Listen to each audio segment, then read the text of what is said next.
Hello everyone, and welcome to the Joint Snapping System version 1.90.0. It's for blended versions 3.3 to 5.2. And in this update, Prefabs got a huge update, and they now support multiple objects to be saved to a prefab, including LOD meshes, collisions, and they now support textures and modifiers and modifier dependencies like cutter objects for Booleans and curve objects for curve modifiers.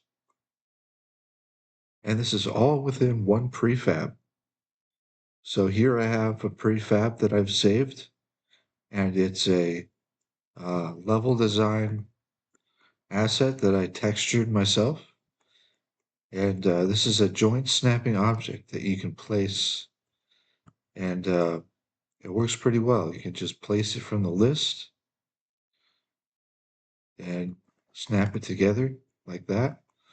So you could build an entire level like this, snapping different pieces together and create a pack.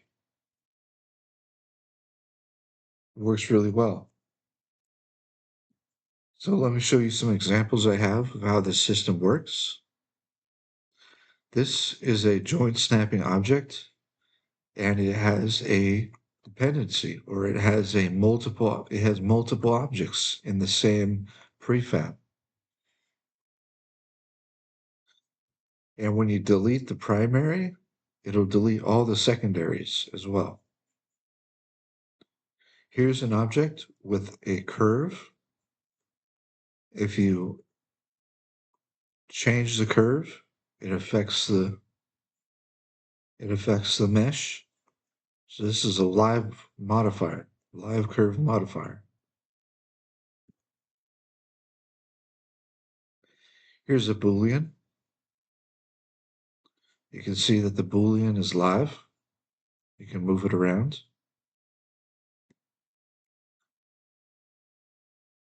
Here's a textured object, and we support multiple material slots. All this is saved to the prefab and to the pack. So you can export a pack with all these types of prefabs. Now here's a special spaceship that I made.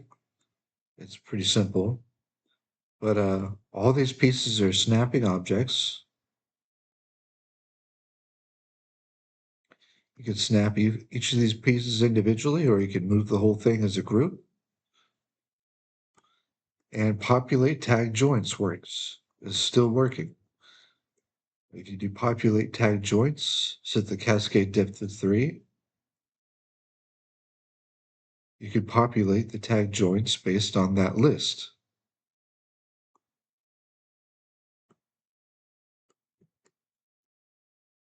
And it's automatically saved as a group when you populate. So all you have to do is delete the primary, and it deletes all the children as well. So this is hugely powerful, and it's a vast improvement.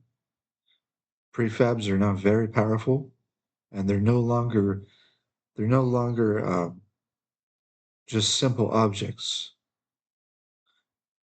All the original prefabs are still there, and they work nice and fast. But you're no longer um, isolated or limited to just geometry itself. You now have a lot more options. So how do you go about creating um, a prefab with multiple objects or collisions or um, textures and things of that nature? Well, all you have to do is have multiple objects. Let's make a sphere. And And all you have to do is make sure that the primary is a joint snapping object.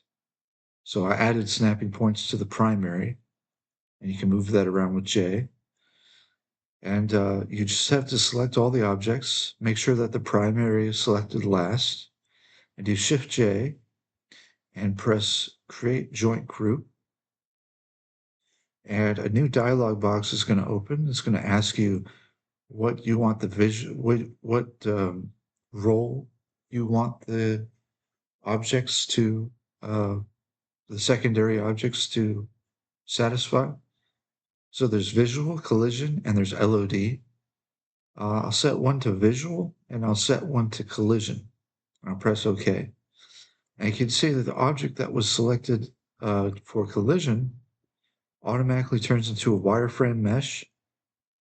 So that's nice and handy. And you can now save this. It's ready to be saved. Um, you can put a modifier on this, and you can make a Boolean. I'll just make a Boolean real quick. There's the Boolean. And all you have to do is select the primary and save it. Save it as a prefab. And we're going to save it to the new test list. And I'm just going to call this Supercube. And instead of apply all modifiers, we're going to say preserve modifiers and press OK. So now that's been saved, all these dependencies are now part of that object. So I can select the primary, hit delete, and here it is in the list. And there it is. There's the object with all its dependencies.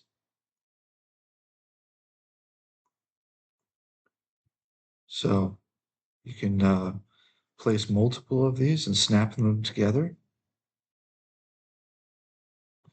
And you can build a level like this, or a spaceship, or whatever you desire.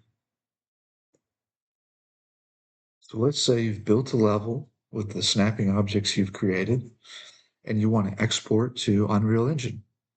Well, how do you do that?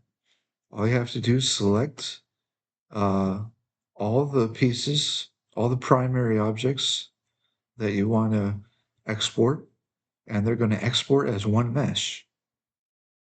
And there's a new Export to Engine button here in the Scene Authoring Context Sensitive menu. You just press Export to Engine, and it's going to open up the file browser, and it's going to tell you whether or not your mesh is suitable or not. It's going to tell you if you have LODs. It's going to tell you if you have collision holes, and it's a collision checker too. So it's going to tell you if your collision mesh satisfies the Unreal Engine for simple collision. And you can name this whatever you want. You can export it as a new level, or you can update an existing. And it tells you whether it's a chunk or an individual asset. You can still export in the individual assets, but but it's more powerful if you select the entire level and export as a chunk. Because it's more powerful that way, because it reuses textures. It's not going to export multiple textures and copy and duplicate them for each mesh. It's only going to export one set of textures, and it's going to reuse those textures. So you're not going to get duplicate textures. And then you just find the folder for your assets for Unreal Engine, and you click Export to Engine, and that's it. You'll find a new folder in there that's separated by models, textures, and LODs. If you have LODs, so it's working really well. So that's all the major features in this update. It's a pretty short video. It's It's pretty easy to explain, but it's very complex and it took a lot of work. That's why we jumped from version 1.60 to 1.90. So that's all the major features, but here's a small feature improvement that is worth mentioning. When you do magical joinify, it will show you the snapping points as rendered dots now, instead of the little boxes that they were before. So this is really cool. So magical joinify will now show those dots. It's a small feature update, but it's uh, really cool. And I guess there's another thing worth mentioning is that there's now a documentation button at the bottom here. And if you press the documentation button, it's going to take you right to the documentation page where you have the change log. So the change log is no longer native to SuperHive Market. And you can see all the feature improvements and changes we made over the year. And you can go to documentation and you can learn exactly how the system works. And this is through gitbook.com, and it's working really nicely.